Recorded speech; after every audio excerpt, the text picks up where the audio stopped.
Hey there, welcome to C&T Collectibles. I am C. Hope you're doing well. All right, this is your weekly sports card chart blast. We'll take a look at the price action of our favorite collectibles. Price is truth.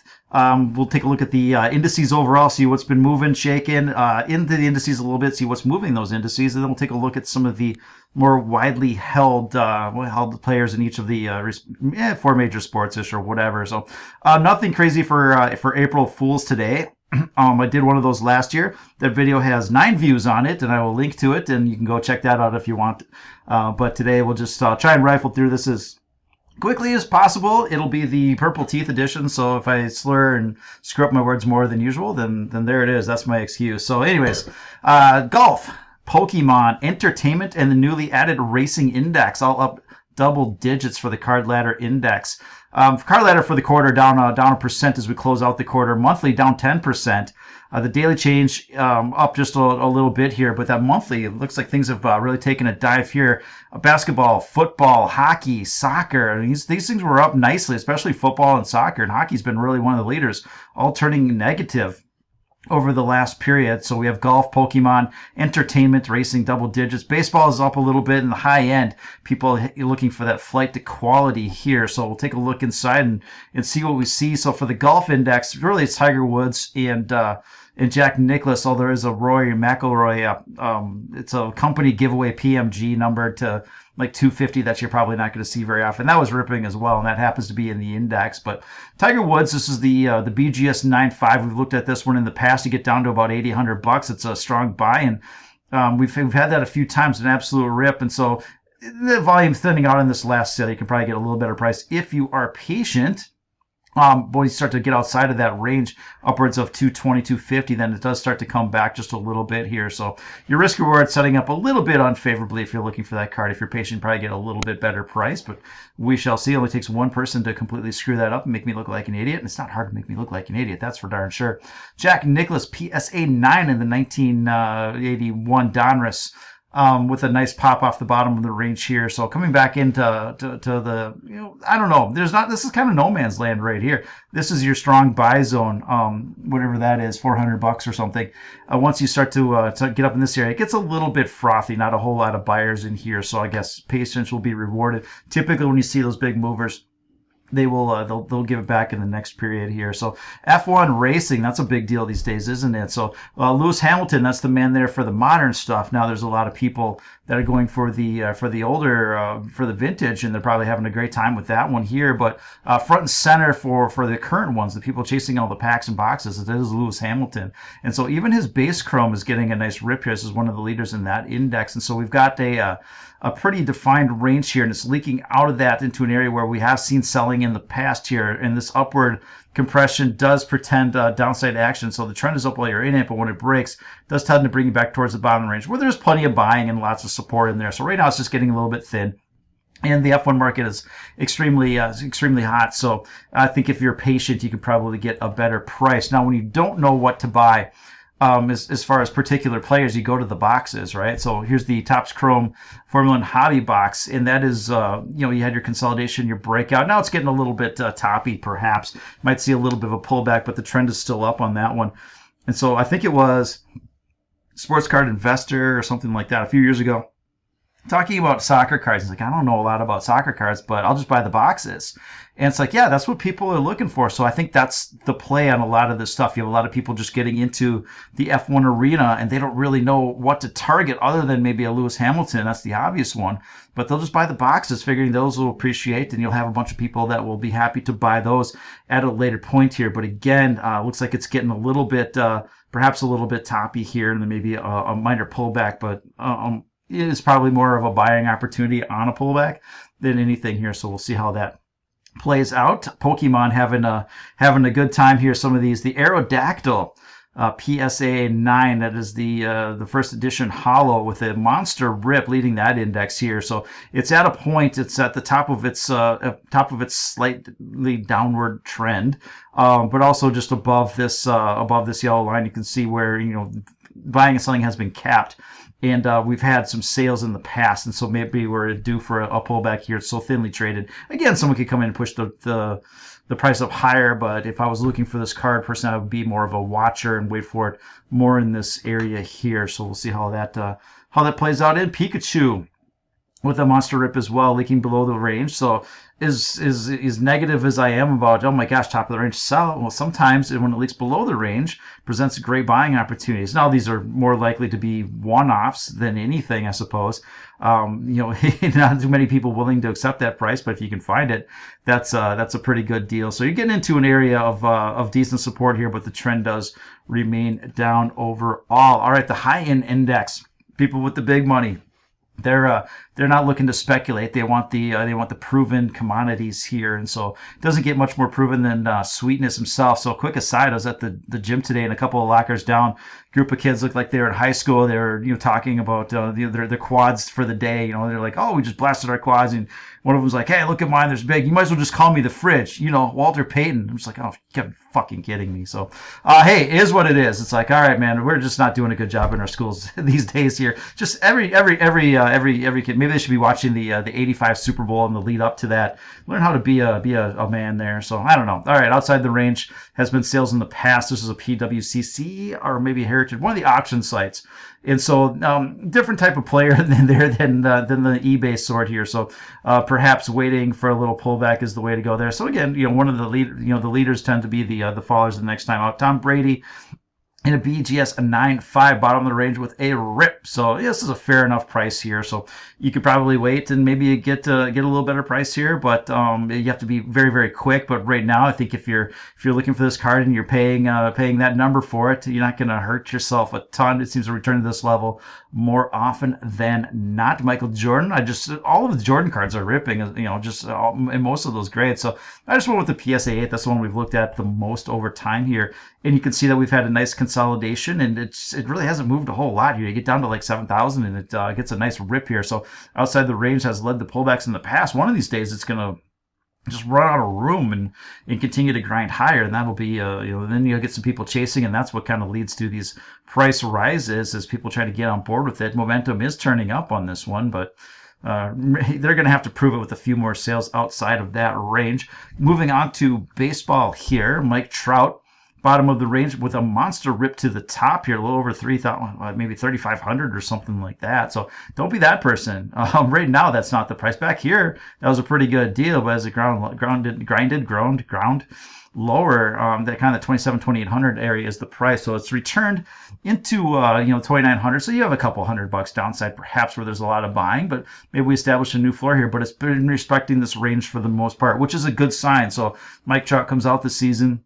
This is a top 3 player for the most part. I mean, don't forget what he did the first month of the season last year. I mean, it was amazing. It was his best first month ever, and he was just absolutely tearing it up. If he can do something approaching that, I mean, you could really get some people chasing this card here. So it's a good sign that he's gone sideways on no news. If he's able to perform, at that top 5 player or whatever, then I think people will really start to get back on board and buy that card. So it's held in. It's done what it's really its best case scenario in the off season. It's gone sideways, and that's a good thing instead of getting absolutely killed. So there we go, Mike Trout with a monster rip to the top of the range. No one here, they know not to be the only person up there. We want it kind of in there, 2,800 or something like that. So, all right, Vlad Guerrero, no number. Doesn't look like there's a lot of action on this one. So still sitting at the bottom of its range here, and projections. I mean, honestly, his projections are MVP level, so he'll have to come out firing and just.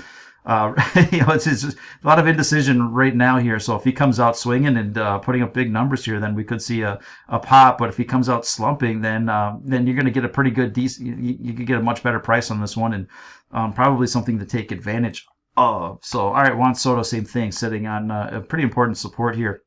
This is the base card. Base cards are not dead, so that's a pretty good number, $140 for a base card.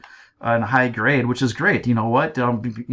whatever people want to think. Here's a 20,000 population on it. Guess what? Anybody who wants a Juan Soto card in really nice condition can get one. That is an affordable card, and glad that the base cards are an option, because especially in an update set, you want anything other than that, you're going to start to pay some serious money here. So anyway, sitting on support, risk reward sets up favorably. We'll see which Juan Soto we get to start the season here. If we get the typical Juan Soto, we could leak down a little bit, but at some point during the season, you'll start to put up MVP type numbers, and you could see a little bit of a lift here. So again, holding in nicely while there's no news. Now it's going to be up to him in about a week here. So one of the better values on the board is his Topps Chrome in an SGC 10. And if you look at his Topps Chrome in a PSA 10, you're going to pay another $100 on that one here. So coming back into the bottom of the range. So if you are looking for a nice Soto and you're willing to accept a different grading company, this presents a pretty decent opportunity overall. Mookie Betts, we know what Mookie Betts can do here. Compressing lower still, so we like it at that 250 level, and here you are again. So his legacy is pretty firmly established. See what he can do this year. Really, for what he's done, can he just coast for the next 5 years? Is boring, and that could hurt his card prices for the most part, but I think there's a lot of life left in Mookie. Was he 29, 30 years old or something like that? He's got a couple more really, really good years before he just, starts to put up like 3 wins a year and gets into the Hall or whatever. So we're breaking this compression. Not a good sign, but I think it presents more of a buying opportunity if you're able to get it for that 250 price here. All right. A couple names that have actually gotten rocked. Shane Bieber. This is about as low as it's been since grading has started. And this is the Chrome, $35 or $25 or something like that. $25 for the Chrome update. And he projects to be a really, really good pitcher this year. We know what he can do when he's healthy. Perhaps, and so that's the big question with really any pitcher here. But I think this presents a pretty nice opportunity. There are sales in this area, so it's not a one-off by any stretch. So yeah, it's Cleveland, so who knows what you're getting, but for the most part, I think Shane Bieber, if he does finish in that top 5, like the numbers say, and more importantly, like CNT say, that could be a nice setup for that particular card. I know you can get the raw pinks for that number as well. So all right, Jacob deGrom, best pitcher in the league. He's back. He's looking healthy. He's gonna light it up. Got a nice 1-2 combination with Scherzer. I remember this time. And the Mets, maybe they can do a little something here. So he is compressing. And the market's just waiting to see, how does he come back? Is he going to be able to be? Is he going to be effective? Is he going to be? I don't know if we're going to be 13, 14 strikeouts in 1 ERA, with a 1 ERA or anything like that. But can he be a 2.3 ERA or something like that? Put up 12, 13 strikeouts or whatever. I think you can get some chasing on that. So the risk reward is fairly neutral. Now the nice thing about this card right here, so it's a $300 for a PSA 10. You want a PSA 9, it's $100. So you have that nice 3-to-1 ratio. If you don't feel like spending $300 on a deGrom, you want to make sure you get something nice. Spend $100 on the 9. It's fairly priced, and you can manage your risk a little bit that way there. But this is a player that again, a couple Cy Young awards, looks like the best pitcher. He's already thrown 100 and no one can touch him or anything like that. So if he can keep this going for a while and be effective for a little bit more, I think people are past the whole number of wins thing. 300 wins is not a thing anymore. It's not realistic, and they may even hold him to 150 wins. Just looking at how dominant they have, there's other statistics on that one here. So could be really the pitcher for our generation. If you take the generation back 5 or 6 years or something like that, that's this guy right here. So. All right, Jordan Alvarez, player that if you watched my mail days, you see that I like him a lot, and he's starting to get some love in the market as well. So this is this moves a little bit much, right? But we're still talking about $100 for the Topps Chrome. This is the refractor. So you're I don't know if you're splitting hairs on this one, maybe $80 or $90 or something like that. But this is a player that, when healthy, is a top 10 type bat. Has the market priced that in? I don't know. I don't think so. Risk reward sets up favorably. And here, this pop here, I think, again, wait for a pullback, perhaps $80, $90 or something like that. Again, if you're concerned about $10, $20 or whatever. Oh, of course you are. Who wouldn't be? That's not insignificant, that's for sure. But any pullback, here's what I'm trying to say, any pullback would be a buying opportunity, most likely, for Jordan Alvarez if he is able to stay healthy. I have been buying. I've continued to buy. And on a pullback, maybe there's other things I would look at, though I kind of have what I want. But again, this is a player that I've liked and continue to like here. All right, moving on to football. Patrick Mahomes, Prism Silver, and a PSA 10 bottom of the range, getting a little bit of tick here. So undervalued, overvalued. It's put your thoughts out there. I love hearing them. That's for darn sure. I love to hear the thought process of some of these smart guys that know a lot more about this than me. But looking at the price action, you've matched your previous, kind of your inflection low here, and got a nice bounce off of that. So this is a logical spot for buying to step in. People say, "Oh my gosh, if I ever get for this price again?" Well, they saw it and they say, "Oh, I got this price again." Now they're buying a little bit here, so you're at the range. Now the trend is down, but they like that risk reward setup, and you're getting a little bit of love here. So I don't know if there's shill bidding and if he's the most overvalued quarterback that's out there. But just looking at the, throw that aside, just look at the price action. It's like, yeah, price action actually sets up somewhat favorably for Patty Mahomes right here. Now, I wouldn't spend that money on it or anything like that. But if you get his lower grades, I think the PSA 9 is like, 1,000 or something like that. Don't hold me to that. I saw a couple different cards. I went through a bunch of them.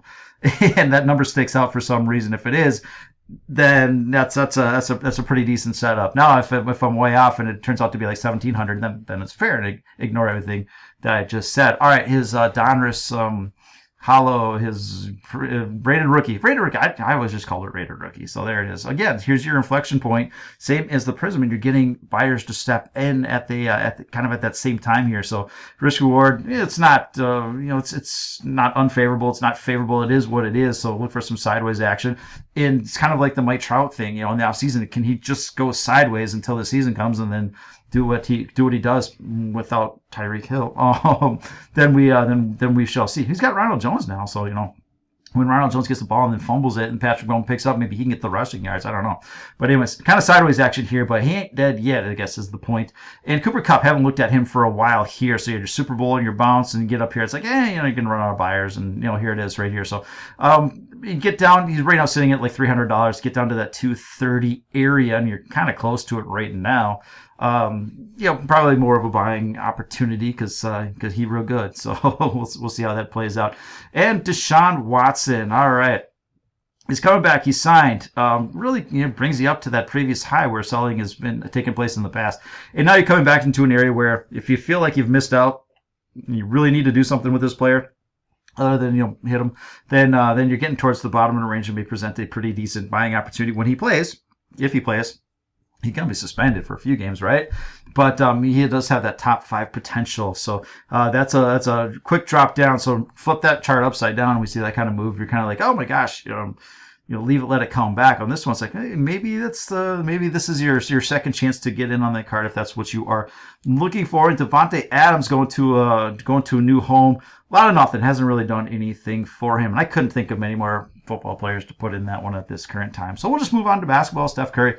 Kind of a problem here. We've had a little bit of a problem for a while, I guess. But the sell came in around $12,000, and now we're sitting at $7,500, and there's not a lot in here to support this price. So this break below, and again, one person can come in and pay 10 and shoot you back up into this range. But could we see $5,000, give or take $1,000, somewhere between $4,000 and $6,000? I mean, that's on the table now. It's a pretty powerful sell signal, and you've run out of people willing to buy this card here. So we shall see how that plays out. But Steph Curry land is not looking in fake Steph Curry land, not looking good. Real Steph Curry land, he's still coming back and looking good, isn't he? So I don't know.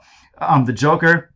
This is your MVP front runner, I believe. And so finally found some support. We had to sell way back in here. And so this was kind of our target area. And you're here, and you have been here for a while. So I get it, boring and stuff. But, getting thinned out a little bit. So anytime you make it down to this, whatever this is here, I can, there it is, 450, I think, or something like that. It gets snapped up pretty quickly. So that's kind of your price. So, it's fair, I guess. So, all right, Joel Embiid, he's right there. He's in the top 2 or 3 in the conversation. So, your breakdown, but, whenever you have these powerful moves, you do get kind of an opposite move that brings you, that's matched somewhat here. So you can see that nice V, and that's kind of how it goes here. So bottom of your range for the most part.